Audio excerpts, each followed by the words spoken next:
Hello, Aries, and a very warm welcome to your December 2020 horoscope.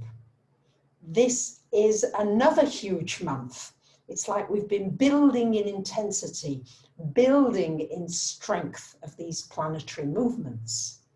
And this month we have a change of era as Jupiter and Saturn will conjunct on the 21st of the month in air signs.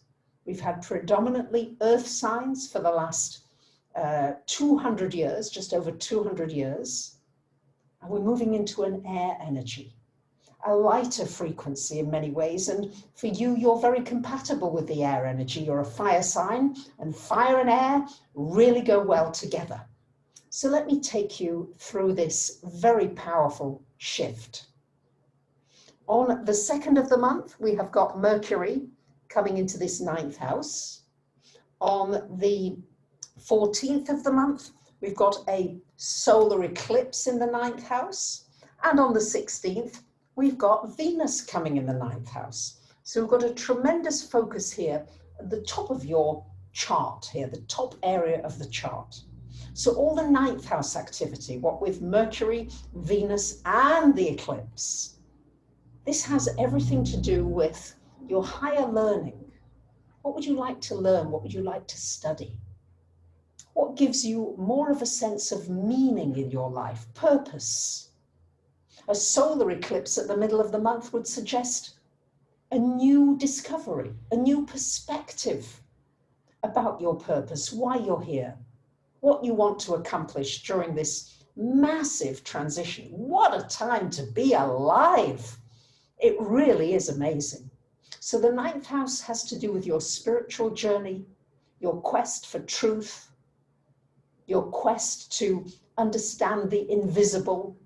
So you'll be searching for more knowledge, questing, learning, studying, maybe teaching, maybe sharing your own information, maybe publishing that book, the videos, getting yourself your YouTube channel going, expanding your reach in some way. This has a lot to do with expanding yourself, growing into more of you. And the 9th house has to do with anything international, travel, overseas. We don't know what travel really is going to be like for the future. Probably quite more restricted with this Saturn being in Aquarius. And I do cover this Jupiter-Saturn conjunction in a separate video, so please check that out too. But here for you, it's just to know that you've got a lot of energy in the 9th house, which has to do with you expanding your perspective, seeing things and creating your own reality, realizing that you do create your own reality through your thoughts, through your actions, through your emotional awareness. On the 18th, we have got Saturn finally coming out of your 10th, going into this 11th house. On the 20th, we've got Jupiter, and on the 21st is the date when they actually conjunct. So Jupiter and Saturn in this 11th house for you, lovely Aries. So this brings an opportunity to really create a network of powerful people around you. The 11th house has to do with your online community, but it also has to do with maybe creating a physical community of people around you.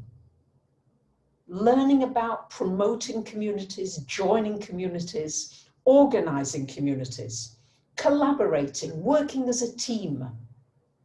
We're coming out of the age of materialism, of consumerism, which is this earth's energy of the hierarchical energy of top downwards, the rich getting richer and the poor getting poorer, towards something that is much more universal, where we work together and we create our own civilization. It's the creation of a new civilization. It's big, big stuff, this, yeah?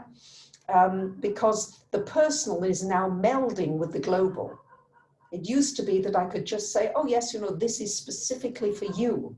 But now when I'm reading people's charts, it has to be in connection with what's happening globally, because anything that happens anywhere on the planet now affects everywhere else. And we see it more, shall we say, highlighted more intensely. But for you, the focus is certainly going to be on new friendships, forging new connections, and seeing what effect you're going to have for creation of this new world. Mars still in your sign until January 7th of next year. So still a good time for really moving forward with projects, with ideas, with things that you want to accomplish. On the 22nd of the month, we've got, whoopsie daisy, the sun coming into, it was there, sorry, the sun coming into your 10th house. A slight error there, please forgive me. The sun was in your 9th house originally, coming into your 10th. So sun in the 10th, where do you want to shine? Where could you shine your light? And remember, you can shine your light even just at the supermarket, even just by smiling at somebody, even just by phoning somebody that you know would appreciate hearing your voice. Little things, but shining that light, because that affects all of us, especially if you do it consciously.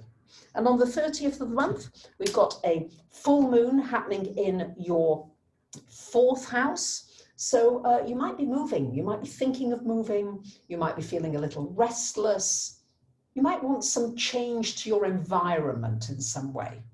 So even if you're not physically moving, there may be some changes in your family environment, something coming to light, enabling you to move forward with something maybe that has been stuck for a while.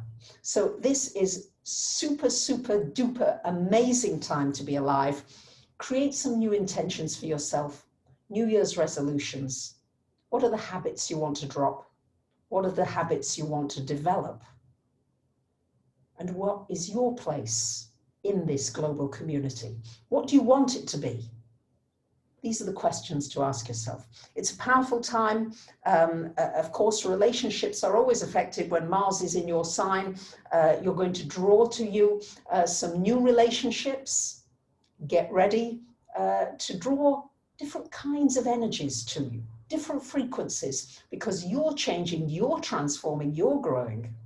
You're going to create new kinds of people coming into your life. So it's exciting times. Thank you so much for supporting me on Patreon, for joining me on the live streams, just generally for being here on this channel. I very much appreciate you, and I wish you a wonderful month. Bye for now.